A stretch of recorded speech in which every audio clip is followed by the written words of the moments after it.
My dear brothers and sisters, let us pause for just a moment to remember that we are not here by chance. We were not placed on this earth merely to breathe, to eat, to sleep, to work, and die. No, we were placed here, formed in the dark places of the womb, crafted by the hands of a holy Creator, to carry salt. To be salt.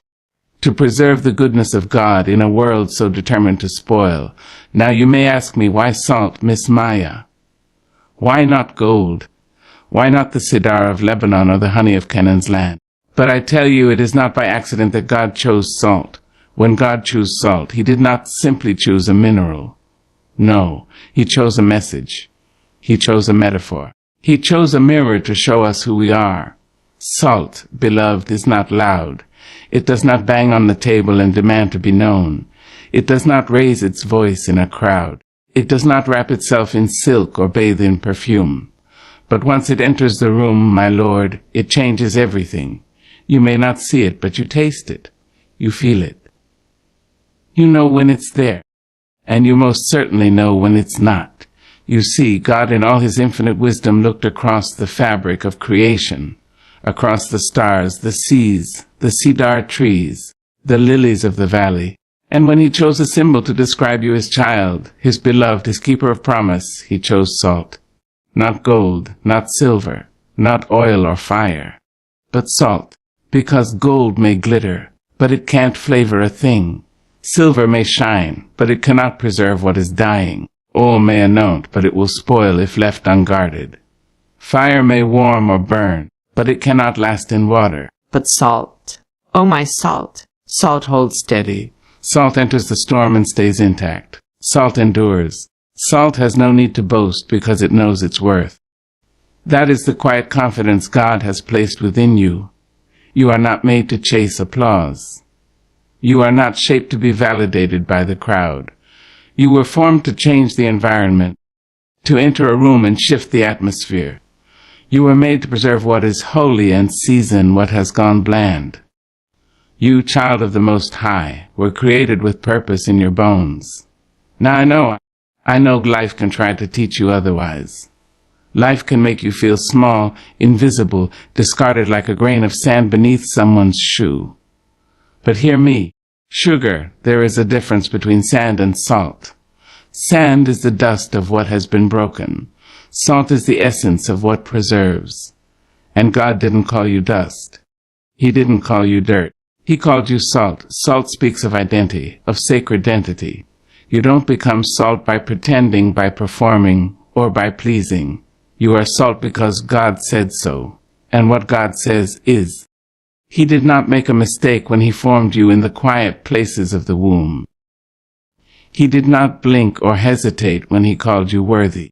You were wrapped in glory before you ever took your first breath. You were born with flavor, baby. The world may try to dilute it, water it down with fear and doubt and shame. But the truth of who you are is divine. Heaven's fingerprint is upon you, and you don't have to be famous to be powerful. You don't have to be loud to be effective. Just as a pinch of salt flavors a whole pot, so too does your presence carry weight.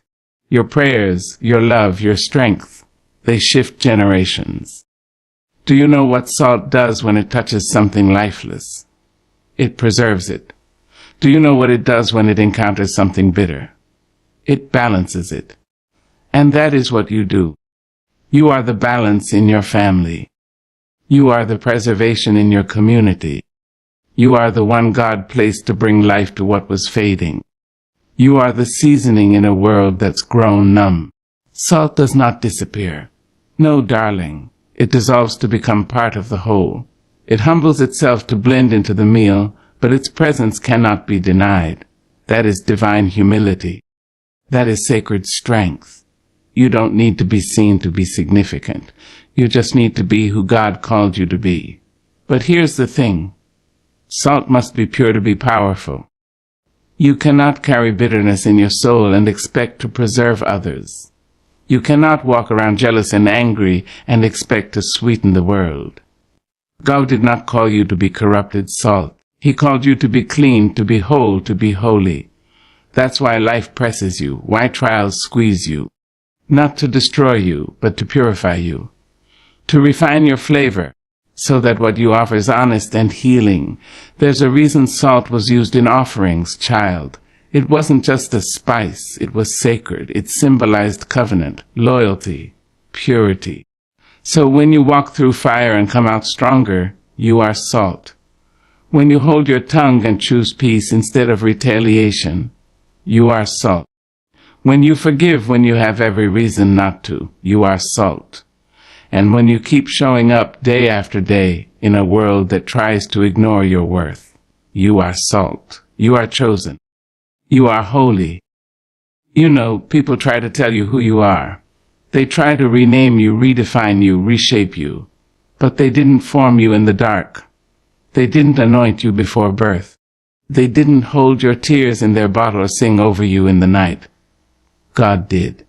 And he said, "You are the salt of the earth." That means you have value even when no one else sees it. That means you have purpose even when your paycheck says otherwise. That means your identity is rooted in something eternal, not something that fades with time. You are not defined by your mistakes. You are not shaped by your scars. You are flavor. You are preservation. You are light wrapped in flesh. So don't go trying to be sugar when God made you salt. Don't try to sweeten yourself to fit in with the crowd. Don't dim your strength or dilute your faith just to be liked. Be salt. Be bold. Be real. Be holy. Because when the world grows cold and flavorless and lost, it will be the salt that is remembered. It will be the salt that saves the day. And let me say this. Salt may sting a wound, but that sting brings healing. You may speak a hard truth. You may love with a firmness the world is not ready for. But don't let that stop you. Love anyway. Speak anyway. Heal anyway. Preserve anyway. Because your salt, your sacred salt, is exactly what this world needs. God didn't choose salt by accident. He chose it to show you that something simple can still be sacred. Something quiet can still be powerful. Something unseen can still be everything. He chose salt because he knew that you too would be overlooked, underestimated, and unseen. But he also knew, that you would last, that you would endure, that you would flavor the very world that tried to forget you. So stand tall, child of God, season the earth, speak the truth, preserve the goodness, heal the wounds, and walk boldly in the knowledge that your identity is not in what you do, but in who you are. You are salt, you are chosen, you are blessed, and baby, you were made to last. When we speak of salt, beloved, we are not merely speaking of flavor or function. We are speaking of covenant. We are speaking of promise. We are speaking of the ancient agreements sealed not with ink but with intention, not with paper but with purity. Salt, in its simplicity, carries the weight of eternity. In the olden days, when men came together in holy agreement, when they said, "This is sacred, this is lasting, this is true," they didn't shake hands or sign contracts. No, child, they shared salt. They broke bread. They ate together. Because to share salt was to say, you and I are bound. Our word will not crumble. Our hearts will not change. Salt does not spoil, you see. It cannot rot. And that is why God chose it to represent the kind of relationship he wants with us. Not one that fades with the seasons or sours with hardship, but one that endures. God does not court us with sweet words and then abandon us in the cold. He does not pursue us like a passing fancy. No, he covenants with us. And he says, "I will be your God, and you will be my people. I will not leave you nor forsake you. I will be with you even unto the end." That's not just affection. That's commitment. That's salt. And isn't that what we long for? A love that stays. A promise that does not break under pressure. Oh, we live in a time where people run from vows. We live in a world that says commitment is optional and loyalty is conditional. But God's love, God's promise, it is not dictated by emotion or circumstance. It is rooted in covenant. Think back to the sacrifices of old. When the Israelites brought their offerings to the altar, they did not present them dry. No, they sprinkled them with salt. God commanded it. Every grain represented a holy bond. Every crystal a whisper from heaven saying, I am still with you. I still choose you. Even when they failed, even when they strayed, the salt remained. It's humbling, isn't it? To know that the Creator of heaven and earth would bind himself to us. That he would choose something as simple as salt to show us something so divine. He could have used thunder. He could have carved his covenant into the stars. But he used salt. Why? Because salt is daily. Salt is present. Salt is necessary. Just like his mercy. Just like his grace. You don't think about salt until it's missing. And you don't always notice God until you're desperate. But he's been there, quiet, faithful, woven into every part of your life. In every meal. In every tear. In every moment when you thought you wouldn't make it, but somehow you did. That was covenant. That was him keeping his promise. And let me tell you something. Sugar, covenant cuts both ways. If God is faithful to us, then we are called to be faithful to him. This is not a one-sided romance. This is a sacred bond. So the question is not just, will God keep his promise? The question is, will you keep yours? Will you serve him when the blessings stop flowing like honey and start feeling more like drought? Will you pray when the heavens go quiet? Will you trust when the road grows rough? That's covenant. It's easy to be loyal when life is sweet. But salt, baby, salt shows up when sweetness has run out. Salt remains when sugar melts away. That's the kind of faith God desires. Not a fair weather faith, but a salt covenant, steady, preserving, strong. So don't bring God your leftovers. Don't treat him like a side dish, something to sprinkle on when you're desperate. Give him your whole heart, your whole life. Not just your Sundays, not just your public praise. Give him your Monday mornings, your tired nights, your quiet disappointments. That's the salt covenant. And when you stumble, and you will, when you forget, when you fail to love him the way he deserves, don't run from him. Run to him. Because his salt covenant is still active. His promise is still binding. His mercy is still enough. Remember Lot's wife. Oh yes, she became a pillar of salt. Not because she was evil, but because she looked back. She turned toward what God told her to leave behind. And the salt that should have preserved her destiny became a monument to her disobedience. Let that not be our story. Let us be salt that blesses, not salt that hardens. Salt is also used to heal. In ancient times, salt was placed on wounds, not to comfort, but to cleanse. So don't fear the sting, my dear. Sometimes God's covenant love will hurt before it heals. Sometimes he will break what you thought you needed to give you what you truly need. He is not cruel. He is committed. And in your relationships, with your family, with your friends, with your community, model this covenant love. Don't love people based on their performance. Love them based on your promise. Love them like God loves you, salty and strong. Because the world doesn't need more sugar-coated believers. It needs salt of the earth saints. It needs people who mean what they say and say what they mean. People who don't quit when it gets hard. People who don't break their vows. People who know that sacred promises require sacred living. So hold on to your covenant. Cherish it. Protect it. And above all, live it. You are the salt of the earth. Not just a flavor. Not just a function, but a living, breathing, walking testament to a God who keeps his promises. You are his, and he is yours forever. There are things in this world, child, that are meant to last, not because they are strong in and of themselves, but because they are touched by something holy, preserved, covered, held together by an invisible grace that keeps them slipping into decay. And that grace, that holy touch, is salt. Salt has a way of stepping into the spoiling places of life and saying, "Eh no, not today.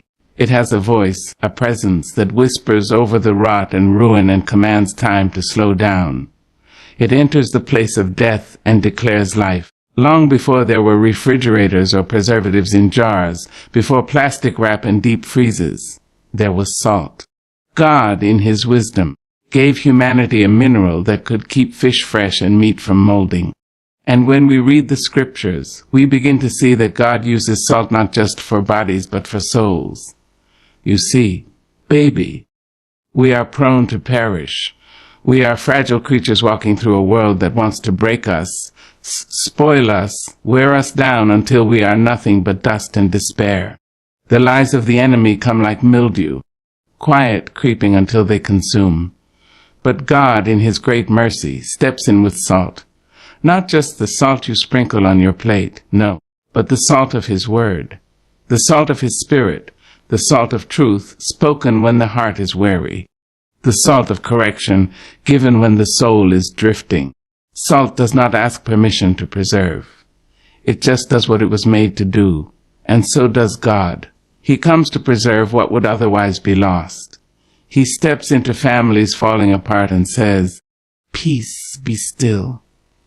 He moves into minds consumed with fear and depression and gently reminds them, "I have not given you a spirit of fear, but of power, love, and a sound mind." That's preservation. That is why, when Jesus looked at His disciples and said, "You are the salt of the earth," He wasn't giving them a compliment. He was giving them a charge, a holy mission, a call to hold back the decay of this world with their love, their light, and their loyalty to God. Because, child, if we don't preserve righteousness, who will? The world is quick to celebrate what should be condemned and forget what should be remembered. But the people of God, we are called to preserve truth, preserve dignity, preserve decency, preserve grace. Salt may not shout, but it never goes unnoticed. Oh, let me tell you, it doesn't take much. Just a little salt changes everything. Just a kind word spoken in a bitter moment. Just one act of compassion in a cruel world. Just one person refusing to gossip, refusing to hate, refusing to give up. Just one person who says, "I will not let this moment rot. I will preserve the goodness here. I will hold on to what is holy." That's salt. And that's what God is asking of you. Because, beloved, you don't have to be rich or famous to be powerful. You don't have to be loud to be effective.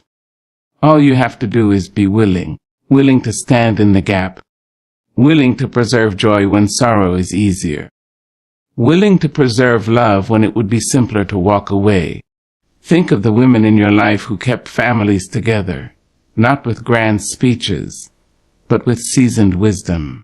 They salted their children's lives with prayer. They salted their homes with laughter and truth. They preserved marriages, friendships, and dreams. Not by might, not by perfection, but by showing up with faith that refused to rot. Now, don't get me wrong, salt will sting a wound. But sometimes, baby, we need to feel the sting. We need to be reminded that something is healing. Because salt doesn't just preserve the good, it drives out the bad. It says, "This infection cannot stay. This corruption cannot grow here." So when God speaks truth into your life, when He corrects you, when He convicts you, don't resist it. Embrace the sting. Embrace the preservation. For He is keeping you from spoiling. He is keeping your soul from drifting into places you were never meant to go. He is preserving your purpose. And yes, the world will call you foolish. They'll say, "Why hold on to God when everything around you is falling apart?" But what they don't know is that you are being kept, preserved, hidden under the wings of a mighty Savior who seasons your days with grace and shields your life with favor. Your joy, preserved. Your peace, preserved. Your future, preserved.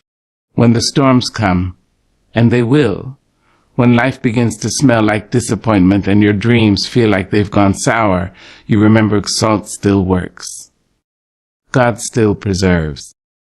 And what He has called you to do, He will preserve in you until it is finished. There will be days when the world makes you feel like you're wasting your time trying to do right. There will be nights when your integrity feels like a burden. But hold on, child, you are salt. You are the preserver. You are the difference between decay and deliverance.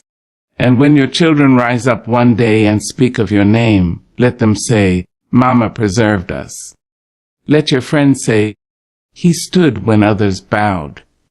Let your life be the kind that keeps others from spoiling in the heat of this hard world. Not because you were perfect. Not because you never cried or stumbled, but because you carried the salt of the Lord. And you used it, not to boast but to bless. Not to shine, but to season. Not to impress, but to preserve. And God will look down on you with all his heavenly glory and say, well done, my faithful salt of the earth. You kept what mattered most. And now it is your time to rest in my eternal preservation. When a wound opens on the skin, it stings. Oh yes, it burns. It lets you know something has been broken, torn, violated.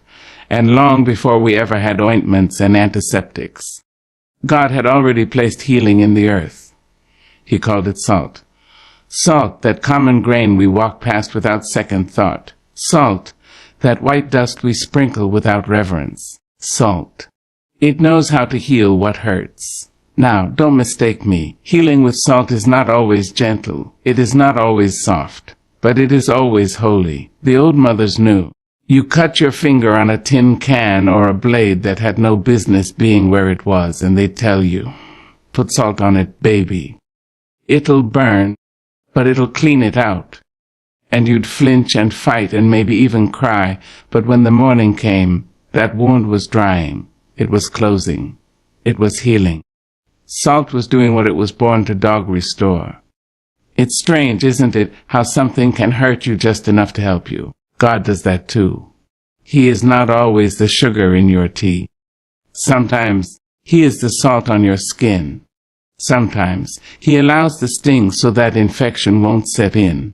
He lets life rub you raw so the healing can go deeper than the surface. He pulls the bandage off your soul, not to shame you, but to save you. You see, baby, salt gets into the places that other things cannot reach. It penetrates the hidden layers, the bruised places, the quiet corners of your heart where bitterness was beginning to brew. And when it gets there, when the salt of the word, the salt of wisdom, the salt of grace settles in, oh, healing begins. We all carry wounds. Yes, we do. Don't let fancy dresses and church hats fool you. We are all wounded in some way. Wounded by words that cut us like glass. Wounded by people who should have stayed but walked away. Wounded by choices we regret and chances we never took. But God, in his mercy, brings the salt. He brings truth, child. And truth will heal you if you let it. The kind of truth that makes you sit down and weep. The kind that breaks the chain of lies wrapped around your identity. The kind that tells you, you are not what happened to you. You are not what they said. You are still mine. That is a healing salt. When Jesus spoke, he salted the earth with healing. He touched lepers, the ones everyone else avoided, and with a single word, the disease had to flee. He spoke to blind men and deaf men and lame men. And suddenly what was broken began to mend. Not because he used magic, not because he used medicine, but because he was the salt that restores. And when he ascended, he didn't take that salt with him. No, beloved, he left it in us. So we, too, must be healing agents in this aging world. We, too, must look upon the wounded and not turn away. We must carry salt in our speech, kind and wise and steady. We must carry salt in our love, not shallow, not selfish, but deep and healing. We must walk into rooms where hearts are heavy and say, I may not have all the answers, but I've got salt, and I will not let you bleed alone. Because healing isn't always about miracles. Sometimes it's about presence. It's about staying when it would be easier to walk away.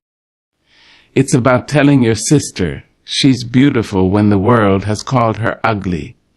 It's about speaking dignity back into a man who's lost his way.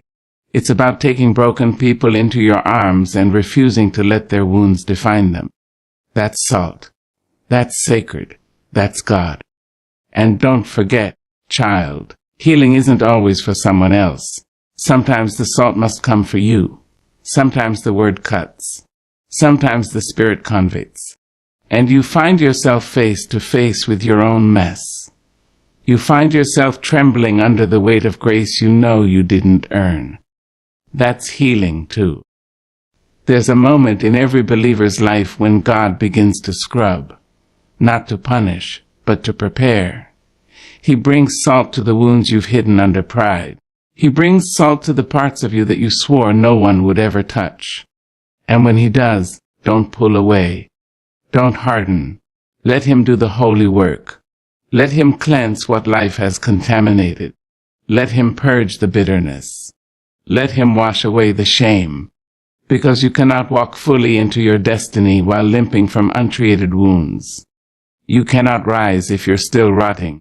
So let him salt you. Let him speak to your disappointment. Let him lay his hands on your fear. Let him anoint the dry and cracked places of your heart until joy begins to bloom again, until peace flows like oil down your soul, until you remember that you were never forgotten, never forsaken, only being healed. And when he finishes his work, when your tears have turned into testimony, turn around and find someone else who's wounded. Don't wait for them to look perfect. Don't wait for them to get it together. Pour the salt of your story into their open wounds. Show them that God still heals. Show them that restoration is real, because that is what it means to carry salt. Not just to season, but to save. Not just to flavor, but to fix. Not just to bless, but to bind up the broken. Let your salt be the reason someone believes again. Let your salt be the thing that turns a dying heart toward hope. Let your salt be healing in a world that only knows how to harm. And one day, when you stand before the Father, when all the scars and bruises of this life fall away, may he look upon you with eyes full of fire and say, "Well done, you healed. You helped. You salted this world in my name. And oh, what a glorious day that will be." A covenant is not a contract, child. A contract can be signed and broken, made and forgotten. A contract is a thing of law. But a covenant is a thing of the heart. It is forged in fire, sealed in sacrifice, and carried in the marrow of our bones. And when God chose salt to symbolize covenant, he did not choose lightly. No, he chose salt because salt does not spoil, it does not fade, and it does not lie. Salt keeps its word. You see, in ancient times, when people wanted to seal an agreement, they did not shake hands or sign paper.